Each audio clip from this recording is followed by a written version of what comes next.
The history of the House of Flanders starts with the installation of Baldwin I by Charles the Bald in a small pagus called the Pagus Flandrensis. A pagus is basically a county. It's sort of like a Gau in German. He is the ancestor of the whole House of Flanders that would rule at various times in Flanders, obviously, Hainaut, Namur, Artois, Boulogne, and even Constantinople and Jerusalem. They would send their daughters into other royal families and noble families. Even though they were no longer a part of the House of Flanders, Baldwin's descendants would rule all over Europe and even the Near East. But before going more into the story of Baldwin, we have to first talk about a woman named Judith. She was the daughter of Charles the Bald, who was the grandson of Charlemagne, making her the great granddaughter of Charlemagne. Just as you can imagine, the children of Carolingian kings, or really any king at the time, were carefully maneuvered to give the dynasty the best chance of surviving. Charlemagne's cousins and half-brothers, for example, were sometimes put in monasteries or exiled to stop them forming rival dynasties, and the women were kept in convents to prevent their marriages. Charlemagne notably even purposely did not marry his daughters at all. It's said that he liked their company and wanted them to stay with him, but maybe that's true. Maybe he was more benevolent that way, but it could also be for political reasons. In those convents, the women would usually be held in pretty good standard of living. They wouldn't become nuns either. They would just be held there to keep them from the outside world, meeting others, maybe being eloped, which we will see. Judith in our story was held in confinement, uh, relatively comfortable confinement, of course. She had been married twice, once to Aethelwulf, the king of Wessex, and she was actually crowned Queen of Wessex by St. Hikmar of Reims, which is really novel because that had never happened in Wessex, and that might have contributed to some of the animosity towards her and her husband back there. The rebellion was already going on at the time, but it was still going on when she moved to England with him. A year later, she had her husband die. He was very old when they married, anyways, and then she married his son Aethelbald, which is a bit strange. The clergy at the time was sort of mad about it, called it an abomination to marry one's own husband's son from a different marriage. It was probably done to avoid staying in the convent again, but we can't be too sure what actually happened. Maybe it was Charles the Bald's doing. Then, of course, Aethelbald died in 860 in December, right after a very short marriage. So both of her husbands died really quickly. And then she was, at the beginning of 861, at the convent of Senlis, where she was paid a visitor, and that visitor was a forester, a sort of custodian of forests who was in the Belgian region. He was part of probably a lower nobility, probably chosen. I'm not sure if he was a ministerial, but he could have been. Basically, he was not a peasant. He definitely had some means, and he definitely had some recognition of his position, but he wasn't a count, he wasn't a king, he was a forester. He came from a lineage of foresters dependent on the king for that status, and he was Baldwin. This is the Baldwin we're talking about. He probably visited Judith multiple times, and she liked it apparently because at some point there was what's called an elopement, which is where the man abducts the woman and carries her off and marries her in haste and maybe in secret. It's still a cultural thing in some places today. If I recall, it might be in the Turkic countries. It might be an old custom thing to do. I'm not sure how common it still is, but it might just be tradition at this point. So it was a willful abduction. Judith went along with it. She actually wanted to be with Baldwin. So he probably was able to, I don't know, schmooze her somehow in the convent when he was visiting to get her to want to leave with him. And of course, without Charles the Bald's permission, when Charles found out about this, he had told Bishop Hungar of Utrecht and the Viking leader Rorik of Dorestad, who was protecting the Dutch coast, which was something that Carolingians did. They would deploy Vikings against each other. The Vikings weren't actually a cause of the downfall of the Carolingian Empire and the kingdoms. They were sort of tools used from one king against the other, and that's sort of what caused a permanent division. He told those two, Rorik and Hungar, to not give any shelter or resources to Baldwin and Judith, but the bishop didn't care and he did anyways. And then after a short time in his court, the couple went to the court of Lothaire, which was Judith's cousin, because her father was Charles, whose brother was Lothaire the First, whose son was Lothaire the Second. And after that, they went to the Pope himself, Pope Nicholas the First, to plead their case before him. In the meantime, Charles took away Baldwin's privileges as a forester because it was in his royal power to do so. There was more of a centralized authority at this point.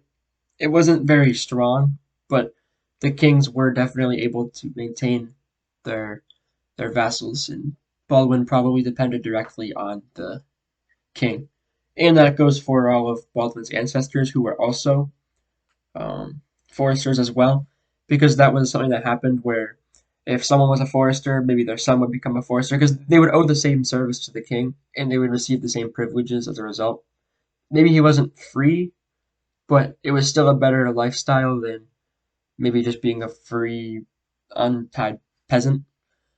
And so Charles convened a council with the bishops that he had at his disposal, and at this point, the bishops were still very um, they always went along with what the king had to say, and they were able to excommunicate Baldwin and Judith for their elopement by justifying it by saying that Pope Gregory II, about 100 years before, had said that anyone who abducted someone and married her would be anathema, and that's exactly what happened here, even though it was consensual. And so that was why they were pleading before Pope Nicholas I that they had been excommunicated and they wanted their marriage to be approved. And of course, the Pope commiserated with them, approved their marriage, and he sent 2 Italian bishops as legates to Charles to tell him to stand down regarding their marriage. At this point, legates were not assigned to an entire region like they would be in the High Middle Ages. They were still only assigned to specific tasks, just like this one. So in June of 863, about 2.5 years after Judith had returned from England, she and Baldwin were married at Auxerre, with King Charles purposely not attending to spectate such an affront to his own dignity as the king. However, the king did reconcile himself with his daughter and his son-in-law, and decided to use him. He gave him a new position, the margrave of Flanders, to defend against attacks, mostly Viking attacks. This seeming promotion could have also been malevolent on Charles's part, just because he might have been putting Baldwin as the margrave of a very dangerous geographic location, because he wanted him to get into more battles and die quicker so he could have his daughter back, essentially, to remarry her for dynastic purposes. But we don't know, we can't ask them. So we can just say it did happen, and those are the speculations. Either it was benevolent and he was just wanted to have him have a new position over there, and maybe give some dignity to his own daughter, who is married to a forester. Better to be married to a margrave than a forester. Or it's because he actually wanted to essentially eliminate him without actually eliminating him personally. So first of all, the Pagus that he was given, the Pagus Flandrensis, like I already mentioned, was smaller than the county of Flanders you might see on high medieval maps, where it's probably the greater area between Zealand and really Normandy. And Baldwin was also given the county of Oise, and he was given the possessions of some monastic foundations like St. Peter in Ghent. He was the margrave of Flanders, which is different from a count because a margrave, it comes from the word march. He's essentially the border guard of the kingdom itself. So in all likelihood, he probably had some prerogatives over the other counties that weren't actually owned by him yet. But that would obviously change with his descendants, who would begin to conquer the rest of them and subdue them and actually make the county of Flanders the bigger county in the area, and eventually almost the only county in the area, besides the other big ones like Artois, Sample. So when Margrave Baldwin and Margravine Judith arrived in Flanders, they set themselves up at Bruges, which had been populated by some Vikings probably, but was now in ruins. It's an ancient settlement, but the current one, or the contemporary one, probably wasn't exactly linked to the ancient one. They fixed up the ruins by fixing up first the fortress. They added a chapel. They populated the town and attracted workers by building a cathedral. Maybe they hired people from around the area. It was to hold the relics of Saint Donatian of Reims, and the fortress was given lattices and a moat and drawbridges, which is pretty stereotypical for a medieval castle if you think of one. And it needed to be like this, the castle, because it'd be defending the inhabitants of the city in case there was an invasion. During their time as Margrave and Margravine of Flanders, Baldwin and Judith had 3 children. One was named Charles, who supposedly had a short life, meaning he died young. The second was named Baldwin, who will be the continuer of this story because he's the longest surviving son and the heir to most of the properties of his father. And the third son, Ralph, had the county of Cambrai. He was probably given that by his father because his father had a higher status in the area as a margrave instead of just another count. And also, he's the first Count of Cambrai that we have record of. The county obviously went back further than that, maybe even into Merovingian times, probably into Merovingian times, but we don't have any record of who was count there. So Ralph is the first one we actually have a record of. If you know about Cambrai, you might recall that in the High Middle Ages it was a prince-bishopric, and you might be a bit confused. It became a prince-bishopric at some point in the early 11th century, in the first couple of years, I think by Henry II of Germany. He granted the county rights just to the bishop himself because it was renounced by the last count. It is still possible that the king gave Ralph the county of Cambrai, but we don't know for sure. It's possible, but the king had kind of started to lose his authority over counties. I mean, Flanders, for example, was one of the first ones that becomes hereditary, not just the count being chosen by the king. Because that's what happened, obviously. Charlemagne was able to put the counties back under his own grasp. His administration was actually fantastic. He was able to make sure that the hereditary counties were not hereditary if they already were. They were serving him. He was able to move counts all over the place from one county to another. For example, a lot of the Swabian counts were moved all over the place, like in the Pyrenees and in northern Italy. But by the year 879, when Baldwin I had died, it probably wasn't that strong anymore.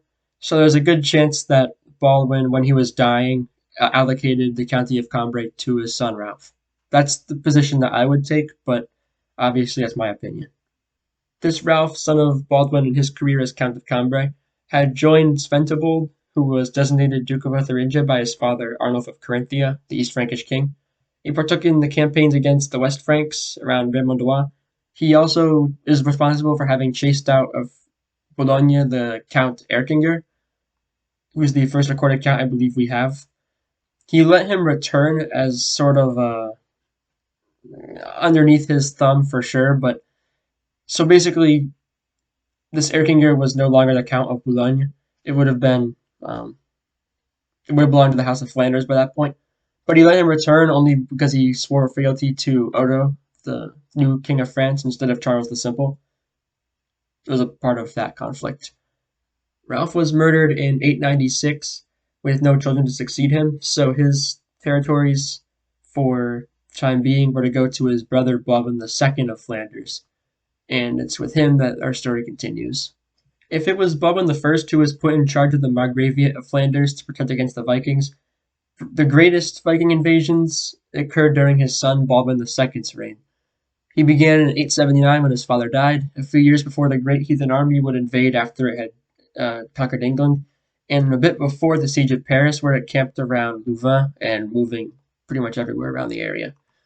Baldwin took to building more fortifications or improving the existing ones at Saint-Omer, Ghent, Courtrai, and Bruges, and of various other cities whose castles would be the basis of Castellanies in the future, which we'll get to in many future episodes. This Baldwin also spread his county by conquering other areas. He tried to acquire the Abbey of Saint-Bertin and its wealthy possessions, but the West Frankish king Odo tried to stop him and attacked him at his residence in Bruges, but this didn't succeed in stopping him. He still conquered Artois, Boulogne, and the Abbey of Saint-Wast. Baldwin was going to take a dark turn, though, in a medieval show of force. In 900, the Archbishop Fulk of Reims had seized the Abbey of Saint-Wast that he had conquered previously, and so Baldwin had that archbishop murdered, and he was excommunicated by Pope Benedict IV for this bloodlust. And it didn't stop there, because Herbert of Vermandois also tried to stop Baldwin from conquering Artois, and he was assassinated as well. This would actually kind of backfire on him in the future. We'll talk about that. Despite Baldwin II's Carolingian ancestry, he didn't actually attempt to take the empty Carolingian throne from its vacancies. He instead was one of the ones supporting Arnulf of Carinthia, the father of Sventibold and Lotharingia, to replace Charles the Bald in the west, but Arnulf ultimately refused that.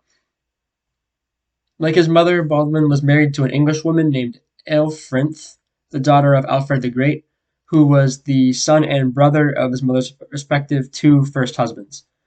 There was obviously very early on a connection between Flanders and Wessex, and consequently with England, which would serve the Counts of Boulogne, but not as much as the Counts of Flanders. With his wife, he had two sons, Arnulf, who succeeded as the next Margrave of Flanders, and Adolf, who was given the counties of Boulogne, Sampo, and Terouanne. This split the lands of Baldwin I in true Frankish fashion.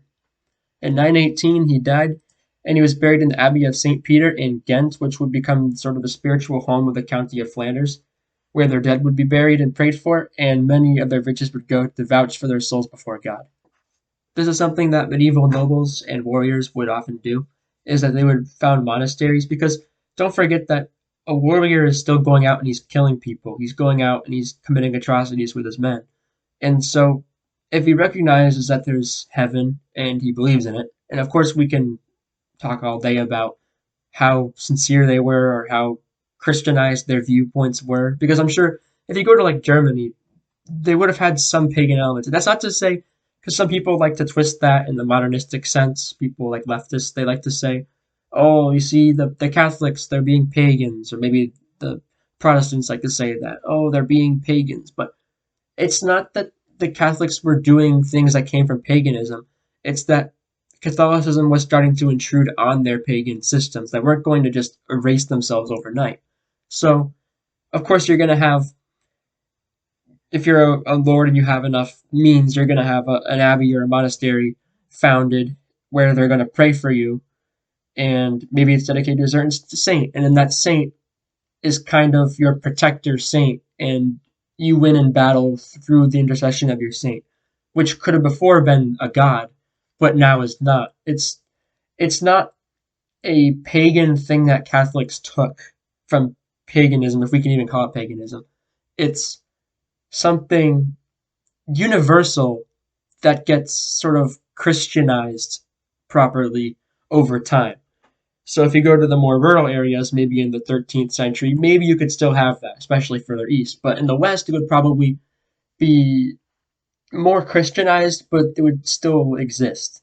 And so this is something that would happen with, say, St. Peter's in Ghent. I'm sure that already existed before, but it had to become sort of their protector abbey, where they would pray for the leaders. They would pray for their souls to expiate their crimes in their lives, their sins.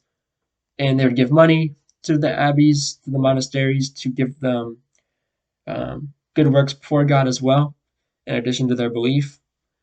And with that, they would hope to go to heaven, because the medieval world is much more of a communal system. Catholicism is much more communal than Protestantism, and I think that might be an American thing too. American evangelicals and that sort of type often have a very individualistic viewpoint of the world and of religion too, but that's not how it was up until very recently. I'm not even sure if the reformers were entirely like that. Maybe some of them were.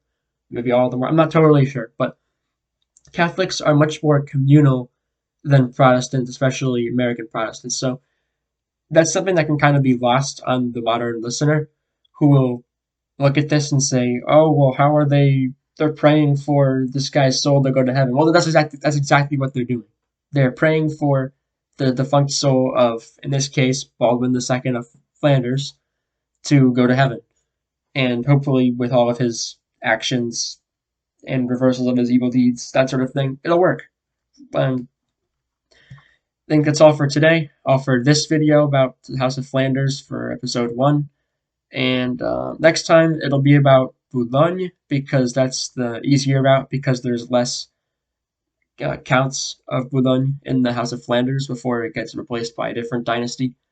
Because the other branch in Flanders and Hainaut will go for a long time, up until up to Bouvines, just about.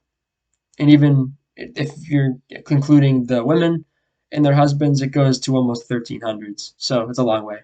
So for now, goodbye. Thanks for listening.